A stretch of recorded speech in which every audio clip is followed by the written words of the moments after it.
Hey everybody, it's Chris. Welcome back to the channel, and your eyes are not deceiving you. This is a brand new video on this channel, and yes, it is going to cover some Shannara stuff. Specifically, we're going to be talking about what I think went wrong or didn't quite work as well as they had hoped in the show, which I think ultimately led to its cancellation. Now, if you were the type of person that watched this show and loved it and thought it was perfect and didn't see any problems with it, I understand, and I am so glad you had that experience with the show. I would almost guarantee you're not someone who read the books first, but that's fine. You shouldn't have to read the books to enjoy the show, and the show was great. I loved a lot about it. Some of the characterizations were fantastic.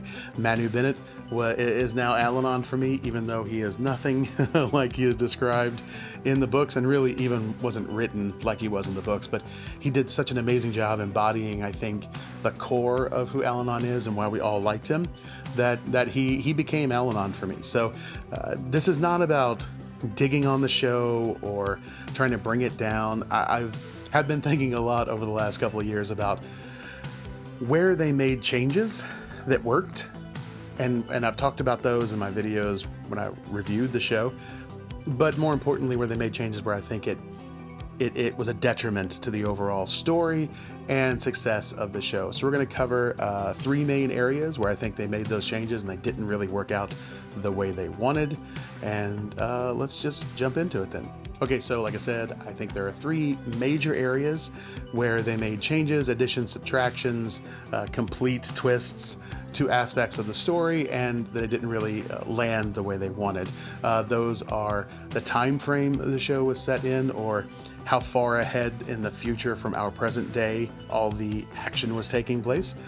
Secondly, the changes they made to characters and the story itself, which seemed a little odd and didn't really land the way I think they wanted them to. And lastly, really not taking enough time with the story. This should have been 3 seasons for Elfstones and not just cram the entirety of the story into 1 season. But we'll get more into that as the video goes on. One quick thing, you're going to see me picking up this handy dandy iPad every once in a while and referring to notes, because I didn't want to get too off track, because I tend to ramble when I'm talking about Shannara. So hopefully that won't distract you, but when you see this in the shot, it's me making sure that I'm on task and staying on point for you all. So with all of that to do, let's talk about the first item on the list. Okay, so the first item on the list is the time frame the show was set in. And this was one of the biggest things for me that just blew my mind, and I don't understand why they even thought it was a good idea. In the novels, Shannara is our far future, thousands of years from now. Basically, we get to a point where we have artificial intelligence and weapons of mass destruction that just make what we have today look like toy guns. And we basically destroy our world. Sure, there are demons involved, spurring it on, because the Word and Void series, another amazing series from Terry Brooks, if you've not read it, you should, has been connected to Shannara and is the prehistory of Shannara. It's the story of how who we are today leads into who we see in the Shannara Chronicles. All of that to say that the distance between today, when you're watching this video, and the opening credits of season 1 of Shannara Chronicles matter. And there are a number of reasons for that, but the biggest one is that you need time for this new civilization founded around magic with multiple races. We didn't even see most of the races in the show because of budgetary issues, I understand, but I mean, we had dwarves and gnomes or trolls, 3 or 4 different versions of trolls based on where they lived. You had the elves, which we did see, and then you had humans. And all of these, except for the elves, evolved from humans because of the war. All of the radioactive fallout and chemicals and all the nasty stuff that happened because of the war led to the splintering of humanity into these new races that have distinct cultures, distinct languages and history, and modifications to their body, either through selective breeding or through evolution spurred on by radioactive environments and contaminated environments. people that went underground to survive, people who went to the mountains to survive. I mean, lots of stuff happened that led to a world where magic is commonplace, if not trusted, and you have all these different races, and you have these different empires and kingdoms that have come apart. That's why we see in the second season the Kingdom of Lee. Like, you have all of these things. There's no way you could get to like the Arberlon and the Kingdom of the Elves and the Kingdom of Lee and all of this stuff. All of that to say, my problem is this, that in the first season especially, we see things from our world, like they fall into the Eritrea, and Amberley fall into the gym where there was a dance going on, and it looked like it's only been 10 or 15 years because it's well preserved. They have the scene where they find all these people having a party, and they have lights, and they turn generators on, and there are guns, and it's ridiculous because for that stuff to still be around and be operable, to be working and to be preserved in the way they were, to where you could turn lights on with like Christmas tree lights, you would not have enough time to build Arberlon and the Elven Kingdom and all that stuff. Not to mention the Kingdom of Lee that we see in the second season. There's no way these things could have happened together, because had you had even 1,000 years between our present day and the rolling of the credits on the first season, all of that stuff from our world would have rotted away and wasted away. And that created this cognitive dissonance for me, and I would imagine for a lot of people, of how you could have fully fleshed out things like the elves and the Kingdom of Lee and all of that stuff, while we still have road signs for San Francisco that now says safe hold. It didn't make any sense, and it broke the illusion, I think, of this being this magical fantasy world. It's important for us to learn eventually that this world that we're seeing is actually a future iteration of our planet after we've kind of just ransacked it and destroyed it. But there needs to be enough distance between now and then so that the setting can work. And I think they really botched that in the show, and it really led to a lot of issues and problems just with the story as it evolved. Okay, so that is the first pillar of unfortunate things. Now, the second pillar of unfortunate things are the changes to the characters and the story specifically. And I'm going to just highlight a couple of characters. There were a number of them, but I'm going to highlight a couple of characters and the big issues around the changes they made to them. And we're going to start with our hero, Will Ohmsford, however you want to say his last name. I'm probably going to get some criticism for this because a lot of what I'm going to say does exist, but in the second season, and I don't care because it's wrong. Will, I'm just going to say Ohmsford because that's how I've always pronounced it in my head canon, and I don't care that they said Ohmsford in whatever. Will Ohmsford is a healer. When you meet him in the books, he has gone to Storlock. He has convinced them, even though they never do this, to teach an outsider all of their secrets. He learned the gnome language the stores use.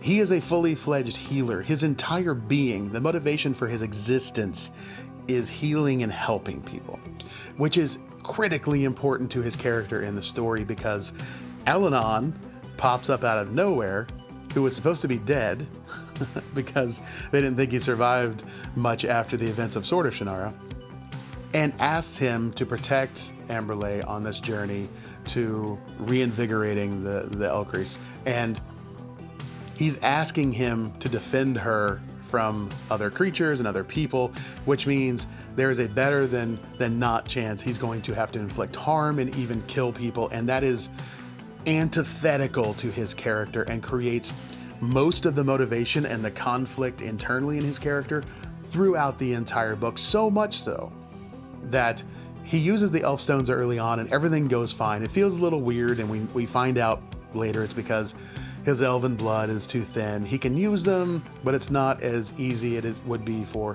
someone who was a half-elf in the books. Will is a 1/8 elf because Shay is his grandfather, not his father. Whatever, I don't have a problem with that change, but because he had so little elven heritage in his genetic makeup, it was harder for him to use the Elfstones, and he could feel that there were some after effects, but he could use them and things were fine.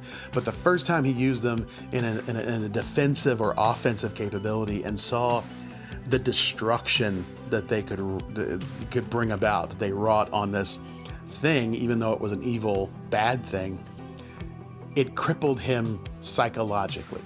From that point on, there was a wall within Will Omsford that kept him from using the Elfstones because of this central conflict between who he was at the core of his person, which was a healer and a saver, and what he felt compelled to do and was asked to do and agreed to do, which was protect not only this elven girl, but really the world itself, which forced him to take life or inflict damage and harm. And there is none of that in the show, either season. I don't care what arguments you want to put. Will is a swashbuckling hero, and I understand why they thought that might be good, walking around with a sword on and everything, but it didn't ruin his character, but it took what was interesting about his character, for me personally, completely out of the equation. It's not just the fact that he wants to not harm anyone, it's the drive. He went, in the books they said he went and sat outside the village for weeks, if not months. The stores ignored him because they don't teach outsiders anything, but he would not give up. He was so committed to this dog barking somewhere in my neighborhood. Curse you, animal.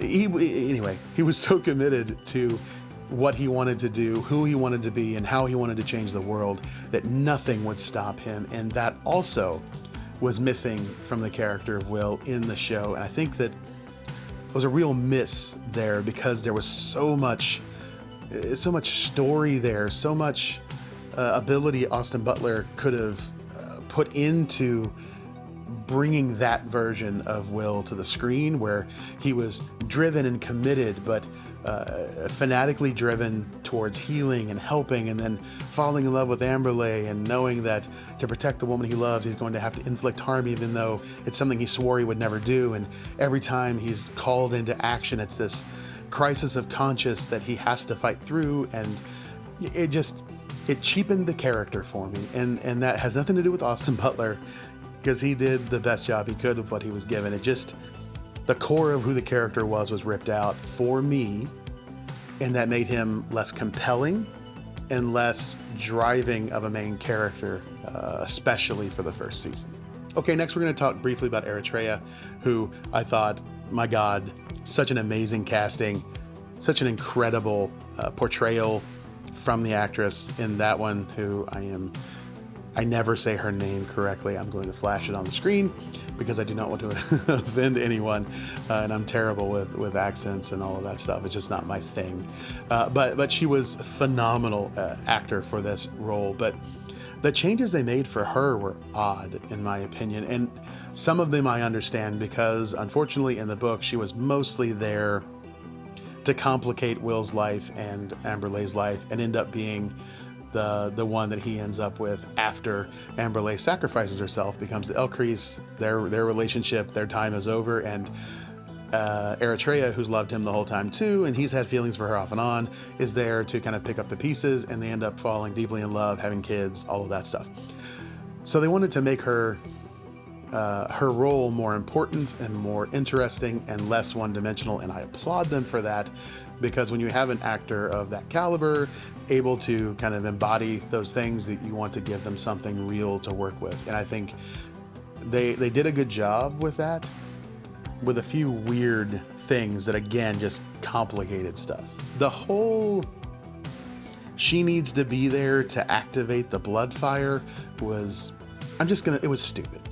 And then it, later on we find out, because she's part of Armageddon's Children, which is another book in this series from the prequel series leading up to Shannara, the Genesis of Shannara series. It just didn't make any sense. Like she would actually, the chances of her being there, could have been anybody that went with them. It was stretching, and again, finding pieces of story from other books and trying to graft them in a way that felt clumsy and forced.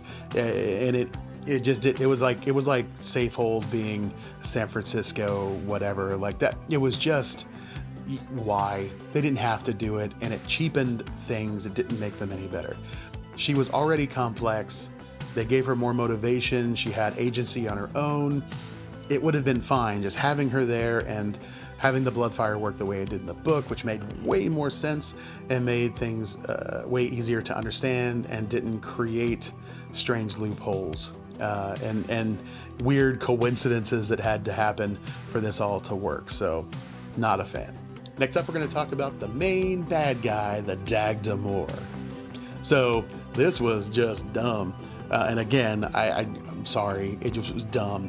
The Dag Damor in the books was the king of the demons, which makes sense because he was in the Forbidding, and the Forbidding was designed specifically to house demons from the age of fairy. This is way before humans existed, when there was magic everywhere, even in the air and the water and all that crap. That's what the Dag Damor was. He was not a disgraced druid. He was not a druid that was corrupted by the Ildach. That was the Warlock Lord, which again was weird because they were merging different things in. Like he had the Warlock Sword. What the hell is that about? It had nothing to do with the Forbidding or any of that stuff. All of that stuff was grafted in, and it doesn't make any sense why they did that. And especially with the next season that we're going to bring the Warlock Lord back, which, oh my God, we're going to talk about that because that pisses me off. It was bad, and it made the Dag Damor less of a character and not more of a character. So I don't know why they did it. In the book, he is the worst, most ruthless, powerful demon in the Forbidding. Spends all of his time at the wall of the Forbidding, poking at it and prodding it, knowing that one day it's going to fail. And his entire being is focused on freeing his people, which are the demons, and not only wrecking the elves and wiping them off the face of the earth, or the Four Lands, but every sentient being on the planet was going to get wiped out when they came back because he was so hate-filled. That's what being in the Forbidding just bred more hate amongst the demons. And that's a way more compelling and interesting character than what they had in the show. How did he even end up in the Forbidding? I mean, the idea that the druids could open up holes into the Forbidding, why? This is the ultimate prison for the ultimate evil, and you do not give random druids the ability to just boo. Now there's a hole over here, and you can come in and go. It was a terrible idea, and it didn't need to happen because he was already scary enough, interesting enough. He's just the main bad guy. He's not even the real bad guy of the series, if you want to get technical. And so it would I never understood that. It didn't make any sense to me personally. Jumping on the Dag Damor area of things, we're going to talk about Al-Anon. And as I said before, Manu Bennett, my favorite Al-Anon ever now. He was great in it, even though he was not written in any way, shape, or form like he was in the books. And he did not look. He was in the books. He's 7 feet tall with a black beard and long hair down to his shoulders. But as I said at the outset of the video, Manu Bennett he became Al-Anon, even in the version that they wrote for the small screen, and I applaud him, and it was incredible. So fantastic job. That being said, there was so much wrong with Al-Anon in this story, both seasons, and again, it makes no sense. Let's start off with Al-Anon warrior dude. He carries a sword. He barely uses magic, but unless he gets hurt, and then he has a magic cave where he can go and get healed anytime he wants. Like it was weird. In the novels, Al-Anon had a sword, never really used it, always used his magic. He was physically super strong because of the process he went through to become a druid, which was different than most druids do. And we might talk about that at some point, how Bremen made him a druid. It's the same process that Walker Bow later in the Heritage series went through to become a druid, and it physically changes them with magic and they become super strong and all this other stuff. So like physically he's imposing, but he's also one of the most powerful wizards basically on the planet, and had druid fire he could use. It burned just almost anything to nothing. And so his main weapon for defense or offense throughout the entire time he was in the books was Druid Fire. He almost never resorted to anything else. And I'm not really mad at them making Al-Anon more of a man of action, if you will. Except for the fact that he was kind of bad at it and got his butt kicked all the time. In the novels, Al-Anon does fight the Dagdamor at the end of Elfstones to protect the elves and the Elcrees as the Dagdamor shows up. And it also is to give Will and Amberley more time to quicken the seed at the Bloodfire and bring it back and do all of that stuff. And he beat the crap out of the Dagdamor and killed him. Contrasting that to the show, Will had to give him the assist before he could cut his head off. And he cut his head off.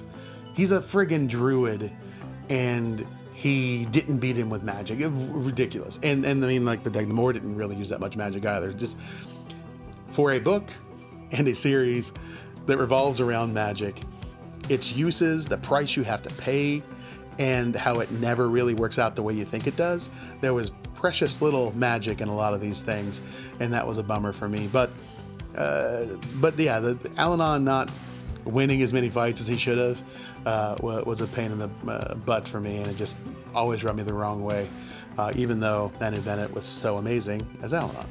And one last thing about Al-Anon is, as I said just a minute ago, there's always a price to pay for the use of magic, and the more magic you use, the bigger the price you pay. At the end of Elfstones, he had aged. Al-Anon had aged so much. There were white and gray streaks in his hair. He looked haggard and old, and he could barely stand up in some of them.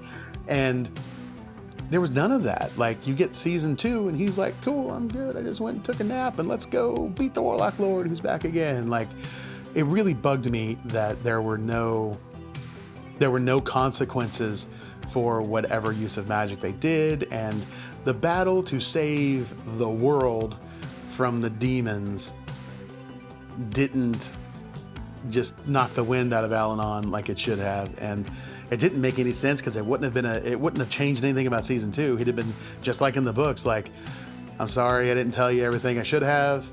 I should have trusted you more. You were fantastic. Yes, I do look tired, because I am super tired, because magic has a price, even for druids like me, and I gotta go sleep now for like 50 years to be even ready for the next round of whatever happens. So I'll see you later. I probably won't see you again before you die, but good job. And that's the way it went in the books. And of course, he comes back before that because there's another catastrophe he has to help stop. But that was a really nice bookend to the entire story, is that all of this massive power Al-Anon had, and he really did. He's like this one-man destructive force, came at a massive price to his life. And even though he was 500-600 years old, the prices to pay for that, the druid sleep, take a toll on you, which leads us into Marith and his child. Al-Anon can't have children. Bremen couldn't have children, because the process of becoming a druid that they did left them sterile. Okay, so that's enough ranting about season 1. Let's talk about season 2 and the couple of things that really drove me nuts in that season. Okay, let's start off with the Warlock Lord. The fact that the Warlock Lord is back, he didn't die, Shay didn't actually kill him, pissed me off so much, I can't even tell you how much anger that it generated in my bones.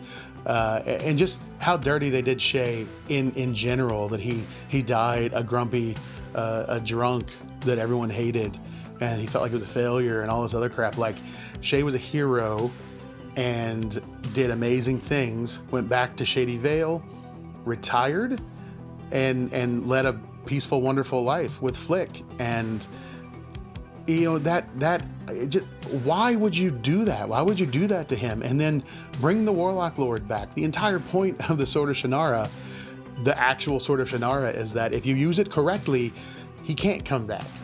And Shay was the only one who could use it correctly, because he didn't have all of the baggage of the king. It wasn't really shown in the show very well, but the Sword of Shannara only had one real magical power, and that was stripping away all lies and falsehoods. The moment you grab it, it makes you see yourself as you really are. And for a king, Jurl Shannara, that made him see himself as not this great mythical being that led a kingdom and saves the world, but as a frail, faulty, fallible person. And it cracked his psyche because that's not who he was raised to be as a prince and now a king. And because of that, he could not embrace the power of the sword and use it. So he used it more like a regular sword, pumped with magic, and it hurt the Warlock Lord, but it couldn't kill him. His descendant, Shay, having been raised in a small village, was being crushed by the weight of this, and then realized, of course this is who I am. I mean, I'm a normal human being. Of course I would make mistakes and hurt people with my actions. I try to be good. I try to be better, and every day I am better, but of course I'm fallible. This isn't a big deal in the grand scheme of things. And because of that, he was able to embrace the power of the sword and be empowered by the truth.